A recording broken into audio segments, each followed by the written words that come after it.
IndiGo crisis ఏంటి? అసలు ఇంత పెద్ద సంఖ్యలో ఫ్లైట్స్ క్యాన్సిల్ అవ్వడానికి రీజన్ ఏంటి? అసలు ఏం జరిగింది? దీనివల్ల మిగతా ఎయిర్వేస్ మీద ఎఫెక్ట్ ఎలా ఉండబోతుంది? గవర్నమెంట్ ఏం మెజర్స్ తీసుకుంటుంది? అసలు ఈ డీజీసీఏ అంటే ఏంటి? ఇవన్నీ ఈ వీడియోలో తెలుసుకుందాం. 2025 డిసెంబర్ కల్లా ఇండిగో దేశంలోనే అతిపెద్ద డొమెస్టిక్ ఎయిర్లైన్స్. అలాంటిది అకస్మాత్తుగా భారీగా విమానాలు ఆలస్యం జరిగాయి. దాదాపు 2000 పైగా విమానాలు రద్దయ్యాయనే నివేదికలు ఉన్నాయి. విమానాలు క్యాన్సిల్ అవ్వడం, ప్లానింగ్ లేకపోవడం, వాయిదా పడడం, వీటి వల్ల ప్రయాణికులు చాలా ఇబ్బంది పడ్డారు. అసలు ఇదంతా ఎందుకు జరిగింది? ఈ సంక్షోభానికి పెద్ద కారణం కొత్తగా అమల్లోకి వచ్చిన పైలట్ పని అండ్ రిలీజ్ నియమాలు, అంటే crew duty and rest hours restrictions. ఇది డీజీసీఏ ఇచ్చిన కొత్త రూల్స్. అసలు ఈ డీజీసీఏ అంటే ఏంటి? Directorate general of civil aviation. ఇదొక గవర్నమెంట్ బాడీ.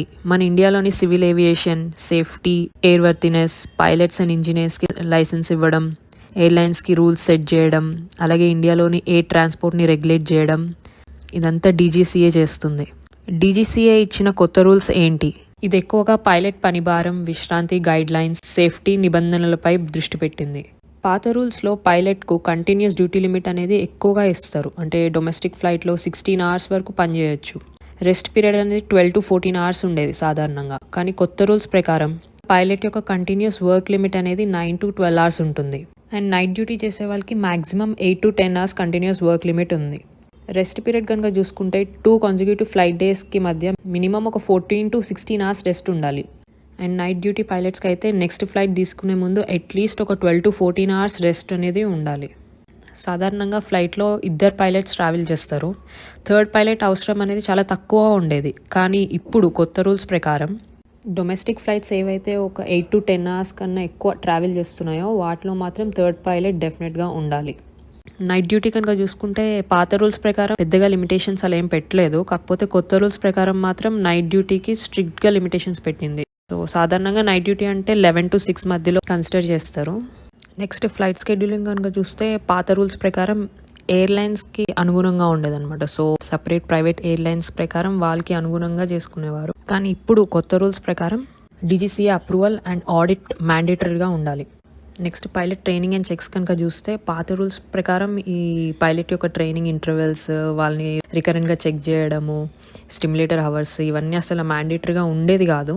కానీ కొత్త రూల్స్ ప్రకారం మాత్రం ఈ training and recurrent checks for the pilot చాలా మ్యాండేటరీ చేసిందనమాట. So every 6 to 12 months mandatory recurrent checks అనేది ఉండాలి పైలట్కి. అండ్ స్టిమ్యులేటర్ అవర్స్ని కూడా ఇంక్రీజ్ చేశారు. అండ్ హ్యూమన్ ఫ్యాక్టర్స్, ఏదైనా ఫెటిగ్ మేనేజ్మెంట్ ట్రైనింగ్ కూడా మ్యాండేటరీ చేశారనమాట. సో ఈ రూల్స్ని జనరల్గా ఎఫ్డిటిఎల్ అంటారనమాట. సో ఎఫ్డిటిఎల్ అంటే ఫ్లైట్ డ్యూటీ టైమ్ లిమిటేషన్స్. ఈ ఆర్డర్స్ అనేవి డీజీసీఏ ఇస్తుంది. డీజీసీఏ అనేది ఈ రూల్స్ని 2024 Januaryలోనే ప్రపోజ్ చేసింది. సో 2 phases చేసింది అనమాట. సో ద రీసెంట్ వన్ ఏమో November 1st ఇంప్లిమెంట్ చేశారు.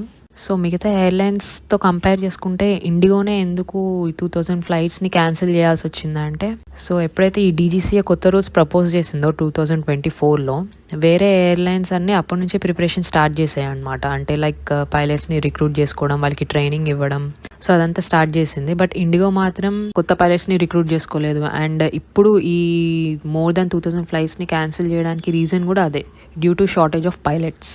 ఇండిగో CEO పీటర్ ఎల్బర్స్ అయితే ఫ్రైడే రోజు ఒక వీడియో స్టేట్మెంట్ని రిలీజ్ చేశాడనమాట. సో ఆ స్టేట్మెంట్లో అపాలజీ చెప్తూ, ప్యాసింజర్స్కి అపాలజీ చెప్తూ ఒక 3 line of actionsని స్టేట్ చేశాడనమాట. ఒక కస్టమర్ కమ్యూనికేషన్ కోసం కస్టమర్ సపోర్ట్ మెషర్స్ తీసుకుంటున్నాము, అండ్ ఆల్సో ఏం నోటిఫికేషన్ ఏం లేకుండా క్యాన్సిల్ చేయడం జరిగింది కదా. సో దాన్ని కూడా అడ్రస్ చేస్తూ నెక్స్ట్ ఫ్లైట్స్ అయితే క్యాన్సిల్ చేస్తున్నాం అని చెప్పేసి ఒక నోటిఫికేషన్స్ని సెండ్ చేయడం. అండ్ ఇండిగో స్టాఫ్ మొత్తం కూడా చాలా రిలెంట్లెస్గా వర్క్ చేస్తున్నారు ఈ క్రైసిస్ని అడ్రస్ చేయడానికి, and also to restore the belief of the customers అని చెప్పేసి ఆయన ఆ వీడియో స్టేట్మెంట్లో మెన్షన్ చేశారనమాట.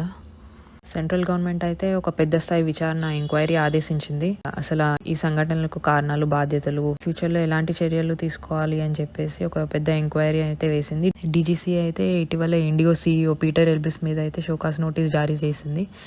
ఎందుకంటే సమయానికి సరైన ఏర్పాట్లు చేయలేదు అని చెప్పేసి, దీనివల్ల ప్రయాణికులు చాలా ఇబ్బంది పడ్డారు అని చెప్పేసి పీటర్ ఎల్బర్స్ మీద అయితే షోకాస్ నోటీసులు జారీ చేసింది. సో ఓవరాల్గా చూస్తే ఈ 2025 డిసెంబర్లో ఇండిగో ఎదుర్కొన్న క్రైసిస్ ఒక సాధారణమైన పొరపాటు కాదు. ఇది భారత విమానయాన రంగంలోనే ఒక సేఫ్టీ, ప్లానింగ్, డిసిప్లిన్ మీదే ఒక పెద్ద పాఠం అని చెప్పొచ్చు. ఈ వీడియో ఎక్స్ప్లెనేషన్ కనుక మీకు నచ్చితే లైక్ చేయండి. మరిన్ని వీడియోస్ కోసం ఛానల్ సబ్స్క్రైబ్ చేసుకోండి. Thank you.